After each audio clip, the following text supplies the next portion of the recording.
उस होटल में था ना, तो कहीं ना कहीं मेरे दिमाग में एक सुसाइड का थॉट भी आया कि मैंने ऐसा क्या ही कर दिया कि मैं ना एक नैरेटिव शो के एंड से फिक्स कर दिया गया था कि मैंने शो की डिसरिस्पेक्ट करी है, मैंने होस्ट की डिसरिस्पेक्ट करी है। एंड मैं बस यही सोचता रह जा रहा था कि क्या जो मैं फील कर रहा हूँ वो एक्सप्रेस करना गलत था। मैं वीकेंड के वार पे बहुत भारी दिल से बैठा क्योंकि मुझे पता था कि कुछ ना कुछ गलत होने वाला है। मैं जब वीकेंड के वार के दिन सुबह उठा ना, तो मैंने एक एक्टिविटी बाहर देखी जिस एक्टिविटी का नाम था वॉक ऑफ शेम। उस वॉक ऑफ शेम मैंने एक घर बनाया गया था जिसके ऊपर एक टैग लाइन थी वॉक ऑफ शेम। एंड मुझे कहीं ना कहीं पता था कि ये वॉक ऑफ शेम मुझे करनी है क्योंकि एक नैरेटिव सेट कर दिया गया था कि यही वो इंसान है जिसने कभी शो की इज्जत नहीं करी, होस्ट की इज्जत नहीं करी एंड कभी इस प्लेटफॉर्म को वैल्यू नहीं करा। मैं बस अपने इमोशंस बता रहा था। वो दिन मैं ज़िंदगी में कभी नहीं भूल सकता हूँ क्योंकि मैं बहुत ज़्यादा भारी फील कर रहा था। कहीं ना कहीं मुझे लग रहा था कि आज मैंने वो जिल्लत फेस करनी है जो शायद ज़िंदगी में कभी नहीं झेली थी। वो वीकेंड का वार हुआ। उस वीकेंड के वार में ना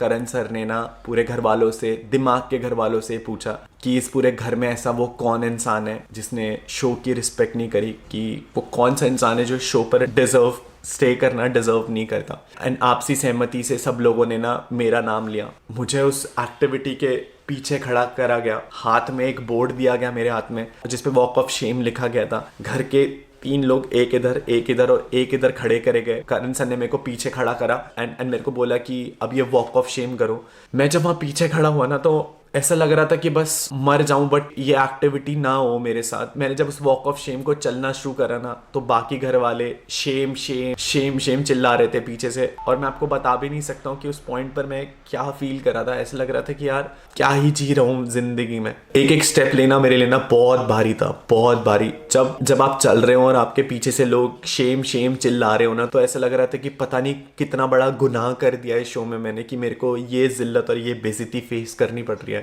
मैं जब एक एक कदम करके चलता जा रहा था ना, तो सब लोग शेम शेम शेम शेम चिल्ला रहे थे और मैं वो बोर्ड को पकड़ के बस अंदर ही अंदर घुटता चला जा रहा था कि क्या ही कर दिया मैंने, ये क्या ही हो रहा है मेरे साथ। मैं जब उस एक्टिविटी को करके बाहर आया ना, तो करण सर ने मुझसे एक चीज़ पूछी कि अनुराग कैसा लगा ये वॉक करके। कोई इंसान, कोई प्लेटफॉर्म, कोई शो ये चीज़ें करवाने के बाद ये कैसे पूछ सकता है किसी से कि आपको कैसा लगा। मुझे याद है मैंने वो आंसर करा था कि Karan sir it was a shameful walk. इतना ही नहीं, आप लोगों को याद होगा एक ईशा वाला टास्क हुआ था यूट्यूब वर्सेस सेलिब्रिटी में, जिस टास्क को मैं जीत गया था। एंड उस टास्क को जीतने के बाद ना बिग बॉस ने मेरे से उठक बैठक लगवाए थे उस शो के अंदर। वो प्रोमो में डाला गया था बट वो एपिसोड में या लाइव में कभी एयर हुआ ही नहीं, बट वो क्लिप कहीं ना कहीं किसी के पास है। एंड उस घर के अंदर मुझसे सॉरी बुलवाया गया ईशा को, क्योंकि मैं वो टास्क जीत गया था। मेरे से उठक बैठक लगाए गए एंड हर उठक बैठक पे मेरे को ईशा को ये बोलना था कि ईशा सॉरी, मैं आज के बाद आपको ये सारी चीज़ें नहीं बोलूँगा।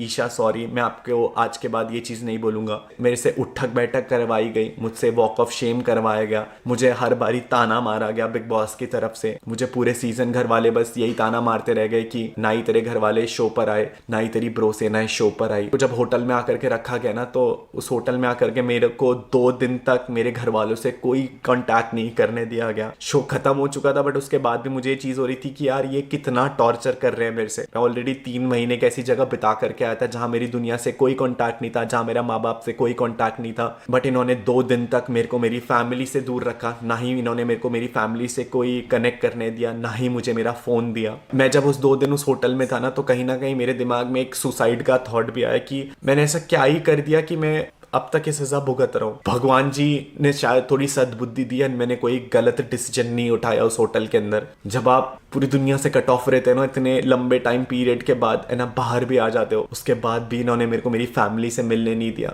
जो कभी ये वो सच्चाई थी जो कभी बिग बॉस ने दुनिया के सामने रखी नहीं थी। इसके बाद मुझे मौका मिला इंटरव्यूज देने का। उन इंटरव्यूज में मैंने अपनी पूरी सच्चाई रखी एंड उन इंटरव्यूज के बाद दुनिया ने, उन इंटरव्यूज के बाद इंटरनेट पे जो सपोर्ट